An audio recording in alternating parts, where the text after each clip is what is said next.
সারা দুনিয়া দুটা জিনিসে বিভক্ত আছে, একটা হলো মালিক পক্ষ আর একটা হলো শ্রমিক পক্ষ।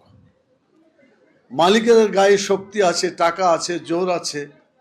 শ্রমিকদের যারা দুর্বল, যাদের কোনো প্রভাব নাই, যাদের লেখাপড়া শিক্ষাগত যোগ্যতা সেভাবে নাই, তো স্বাভাবিকভাবেই যারা উপরের দিকে থাকে তারা নিচের লোকদের প্রতি অবিচার করে, সুবিচার তারা করতে পারে না।